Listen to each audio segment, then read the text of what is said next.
This place is insane.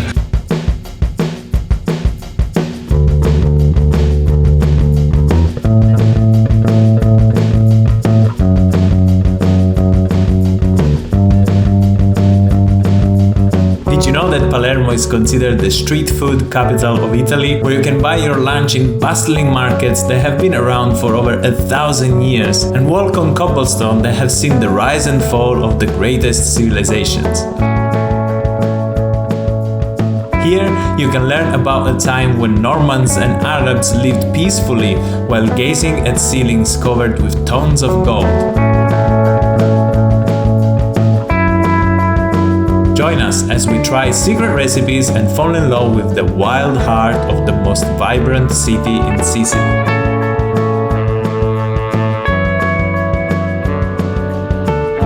To get to Palermo, we had to go on a 4 hours bus ride. So first thing, we checked in and made sure Mr. Program was comfortable, and then immediately head out for a very surprising meal.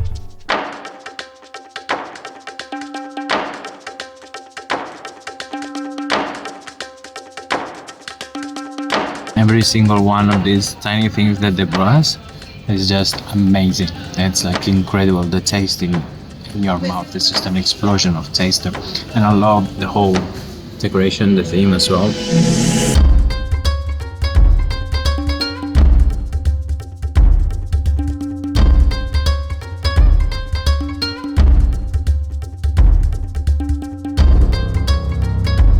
After this delicious couscous, we just had a stroll and an early night because the next day we had a very unique place to visit early in the morning.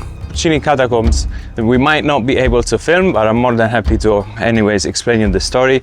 It's a very impressive place, the Cappuccini Catacombs. We're literally walking surrounded by 8,000 mummies and embalmed bodies. It has a very interesting history. So the Cappuccini, which is an order of monks from the Catholic Church, moved in that location in 1534. A few years later, they were digging this tunnel. They discovered there were 45 mummified corpses. They decided to start mummifying corpses themselves. And later on, almost 2 centuries later, they decided to open this practice to everyone, basically, who could afford it. So they started mummifying the bodies of dead rich people of Palermo and the surroundings. That's why you can still see these mummies are all wearing very, very fancy dresses. And particularly, there are, I think, 3 mummies that really stand out. One is right at the entrance on the right, and it's a man that literally really looks like he's just almost taking a nap.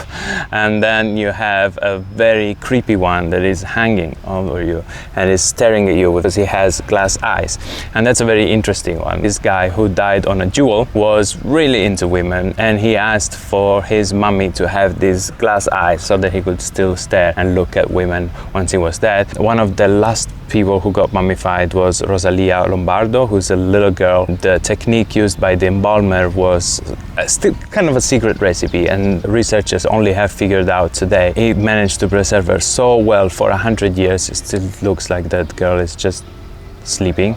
It might not be for everyone to go and visit a place like that, but it's definitely an impressive place. You might not be that hungry afterwards, but after walking this while we're gonna go to the market now and try some very good street food. We're about to visit Ballarò, which is the oldest market in Palermo. It dates back all the way to the 10th century, so over 1,000 years old, when Palermo used to be of Arabic domination. In the market, you will feel like you're in the souk of Marrakesh, with a very, very strong Arabic vibe. The screaming of the merchants, the colors, the smells. So let's go check it out and let's get some food. And we started with panini and panelle, pane e panelle, which is typical from Palermo. So it's a bread, very, very soft bread with chickpea flour fritters. Most typical thing you can get here together with pane cameusa. Let's see.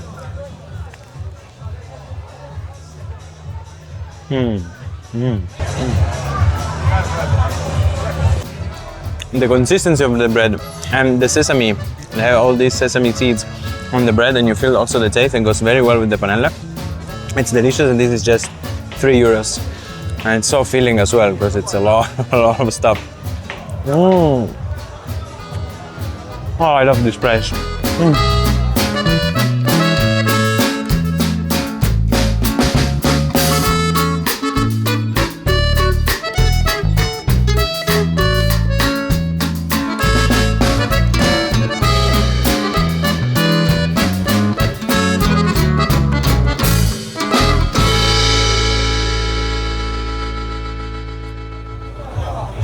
Really? Oh, so good. Oh my god, this barbecue taste. What the hell? Oh yeah.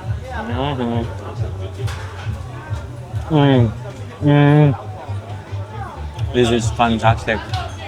Oh my god.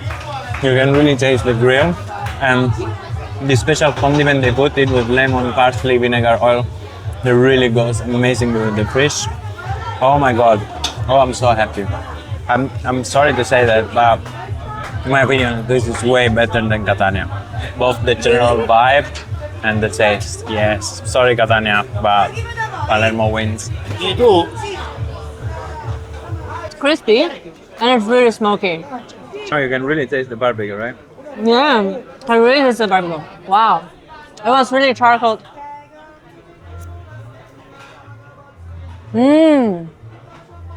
Oh, it's true. It's more barbecue. What the hell? It hits later, the barbecue, no? Yeah. Oh, sorry, Tanya. I have to say the same. This is really better. A few minutes away from the hustle and bustle of Ballarò, you can find Palazzo Conte Federico and have a sneak peek into the lives of Sicilian aristocracy.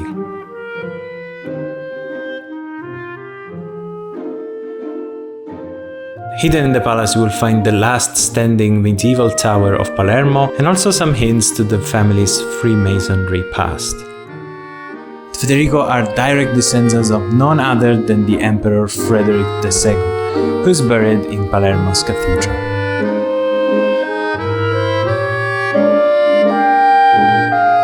Wow, it's so like it couldn't be better timing to visit Palermo because there's only 4 Saturdays this summer that the cathedral is open at night and we're allowed to do it today. Let's go check it out. Visiting this place is like flipping a history book of Sicily. There's everything. It has all the hallmarks and best work of all the civilization that have lived and conquered Sicily.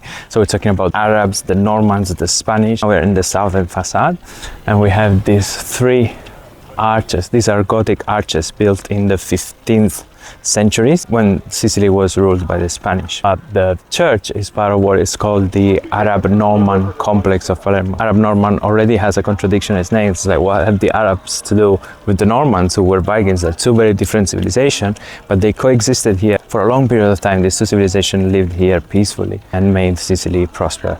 And now we're gonna go unravel this history of the Arab domination, the Norman domination, as we look at the architecture at the cathedral and sort of associate these bits of history with these bits of art. And the first clue of that, it's here, in the first column on the left of this prospect, there's that little inscription from the Quran. Those are verses from the Holy Quran, not from the Bible, which is something very unusual for a church, but it really shows how the Normans respected the Arab culture and the Islamic culture. They didn't destroy their work and built on top of it, but just like improved upon it and added details. It's something to look for when you visit this place. It's all the little details, because like they say, the devil is in the details. Actually, the devil might be buried in there according to a pope. It's a very interesting story. We're going to talk about it later. The inside of the cathedral is the part that had most of the restoration and changes going on, and it's now very clean and simple neoclassical style. But we have a few details like the Chapel of St. Rosalia and the Chapel of Don Puglisi and the Sundial that we need to talk about.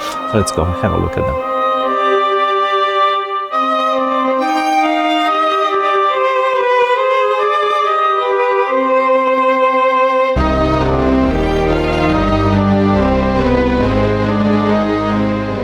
So here's the first thing to look out for, a very interesting thing. As you can see, one of the domes has a hole in there. It's a tiny hole, and there's a long meridian here on the floor of the cathedral. And the way it works is basically the light of the sun comes through that little pinhole every day, midday, based on where this little light from the sun is shining.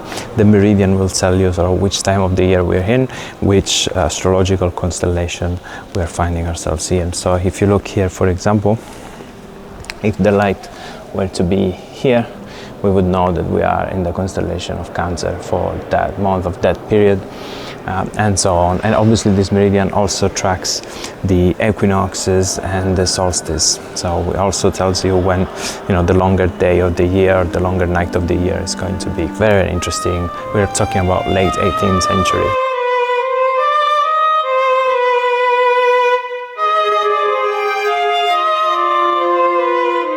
In the main cathedral of Palermo, we also have a whole chapel dedicated to Santa Rosalia, who is the saint protector of Palermo. People from Palermo are extremely devoted to her, just like people from Catania for Sant'Agata. The chapel is protected by a gate made of brass. The rests of Saint Rosalia are encapsulated in this urn made of silver, and it's a true work of art. This urn made of silver is the work of some of the best silversmiths in the whole of Sicily. Obviously, the highlight of the cathedral are the terraces, the roof, and the tombs of the kings of Sicily, Roger II, Frederick II, some of the most important people of the whole Middle Ages, and they have an incredible, interesting story that I'm going to tell you about, so let's go.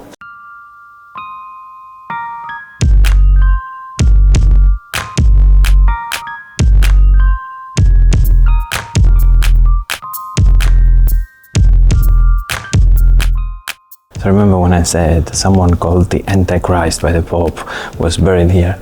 Well, that is Frederick II. But it's not true that he was the Antichrist. He just was one of the greatest challengers of the power of the Pope. The reason why he was called the Antichrist is because when he went on the Crusades, instead of fighting with the troops, with the Muslim ruler, and they decided to have a 10 years long peace. That was after many Crusades and many people died trying to fight this stupid war. Pope really didn't like that, so he tried to excommunicate him. On top of that, he was known as Stupor Mundi because he was a great intellectual. He was very much interested in natural science and obviously literature, poetry, philosophy. Another thing very important is the work of Roger II. He managed to unite these 4 Norman kingdoms and became the first king of Sicily. He was ruling over all of southern Italy. Obviously, the Pope didn't like that and tried to oppose it as much as possible because the Pope didn't want his power to be challenged. The Pope excommunicating him tried to make him to delegitimate his role as a king, and he even marched against him, tried to fight a war with him, but Roger II got almost defeated, but luckily he managed to bring back his forces. The Pope had to come here, said that Roger II was the legitimate king, and blessed the Cappella Palatina, which is one of the most beautiful monuments in the whole world and that we're gonna see later. After visiting the cathedral, we passed by the Quattro Canti, one of the most beautiful corners of Palermo where street artists and musicians entertain people for free, and it's just a really good vibe. Kalsa is one of the most colorful and oldest neighborhoods of Palermo. It used to be the Arab citadel, and you can still see that in the architecture when you're making your way through a web of thick, narrow, small streets.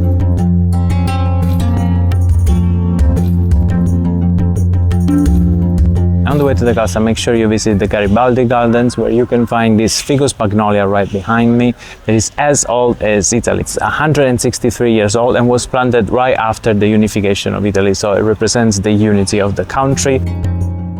Here you can still see the old city walls, including a section that was reserved for a very specific crowd. And here in the Kalsa neighborhood you see the Mura delle Cattive, which are part of what were the walls of Palermo protecting the city, and they're right next to Porta Felice, one of the old gates of Palermo. And they're called Mura delle Cattive because on top of these walls, the cattive, who were the widows, used to walk up and down because they couldn't stand walking together with other people, and to hide their pain were called in cattive. In Sicilian comes from the word captive, which was also the word where captivity comes from. So because they were captured, they were prisoners of their own sorrow. And the beauty of getting lost in the Kalsa is there's a lot of like artisan shops and small bodegas and street food places where you can go. The best advice here is to get lost rather than go and look for something in particular.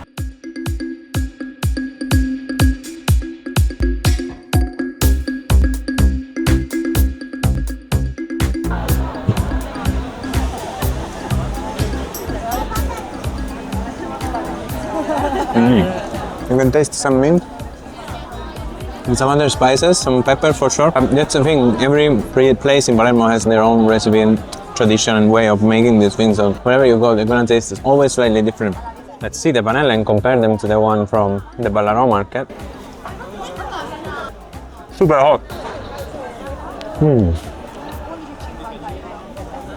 Delicious. You can taste the peppery, they're very peppery.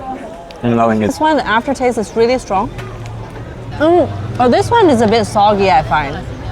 The other one is more crispy, but this one has a more deep chickpea flavor. 50-50. I think both are good in different ways. Approved? Yes, approve. And now, as a main, we're getting Pani Meusa, which is a sandwich made of spleen and lung. Very typical from Palermo. It's something I would never eat normally, but when in Palermo. Ah.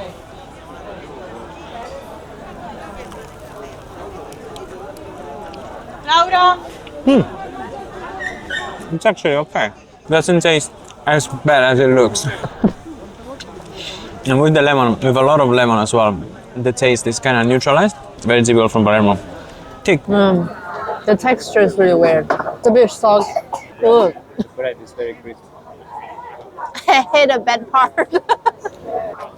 Okay. With the bread, the texture is a bit better, but it has a really weird aftertaste. I wouldn't eat this again. We can't say this delicacy impressed us, but what we saw the next morning, however,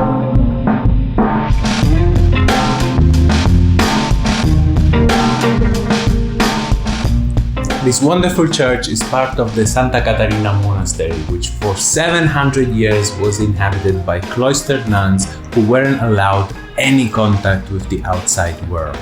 And this part of the monastery is just the beginning.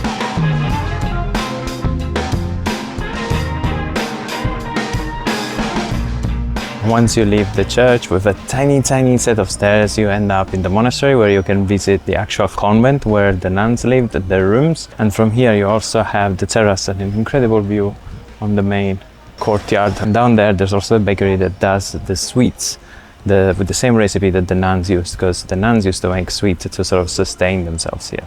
So can't wait to try that cannolo.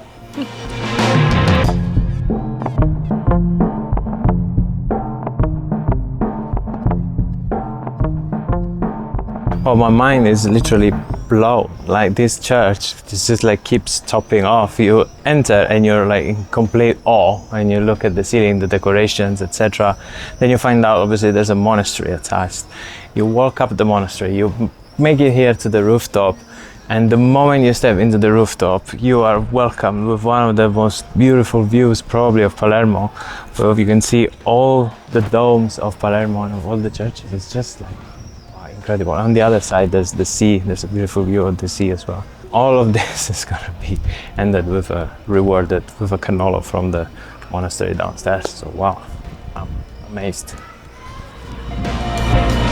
The cannolo here is prepared following a centuries-old recipe from the nuns themselves.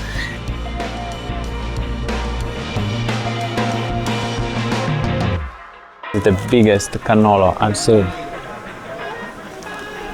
And we had it with some pistachio chips, orange peel, chocolate and cherry. Mamma mia. Mamma mia, it's heavy.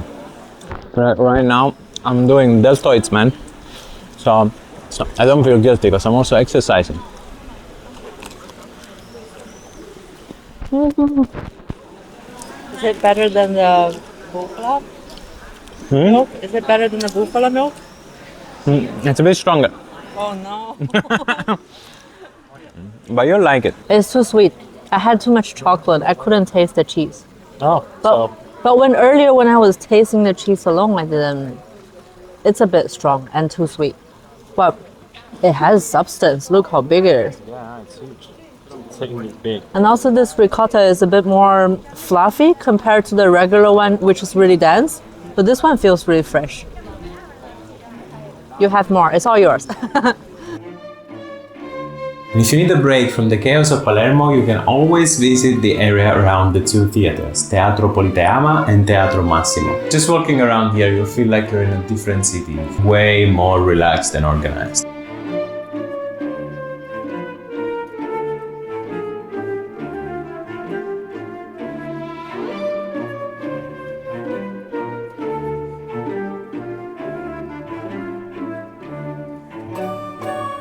And if you think that what you've seen so far is beautiful, well, get ready for the most breathtaking monuments of Palermo. The Royal Palace, the Cappella Palatina, and the Monreale Cathedral.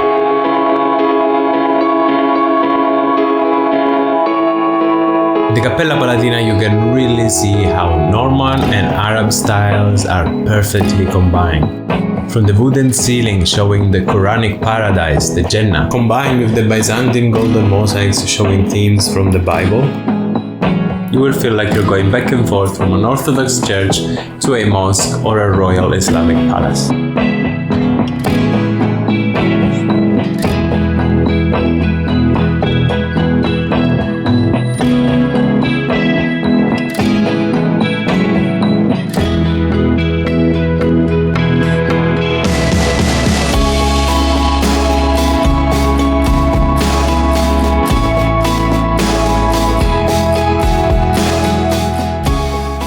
This is the Duomo Monreale, which is a beautiful piece of architecture. It's a UNESCO heritage site and it has a very interesting origin story. So the Duomo is dedicated to the Virgin Mary because the King William II, the Norman King William II, the legend has it that fell asleep under a carob tree. In his dream, the Virgin Mary appeared and told him that under that same carob tree it was buried a big treasure and that he should use that treasure to build a church. He started digging and they found a huge treasure of golden coins. It was so much money that he could not just build this church, but also call all the best artisans and crafters and artists from all over the Byzantine world and have the beautiful interior built and designed. So the interior of this church is covered in 6,400 square meters or Byzantine mosaics, full of gold, obviously in Byzantine style. According to the rules of construction of Byzantine churches, the entrance is on the west side and the exit is on the east side because that represents you leaving the world of the darkness. So you leave where the sun sets and you get out where the sun rises. So you go towards the light. Now we go inside and see these beautiful mosaics that are very unique, again made by the best hands and minds of the time.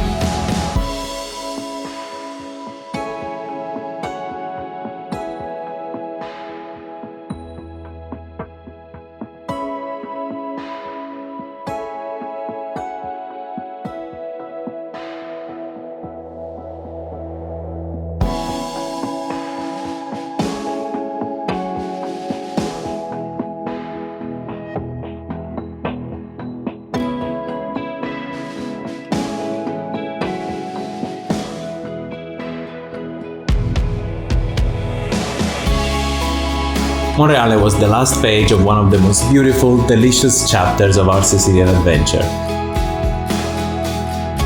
We thought we were visiting a dirty mess, but Palermo made us feel welcome and it will always have a special place in our heart. Next stop, Naples. Like this video and subscribe to follow us and Mr. Coconut on our adventure.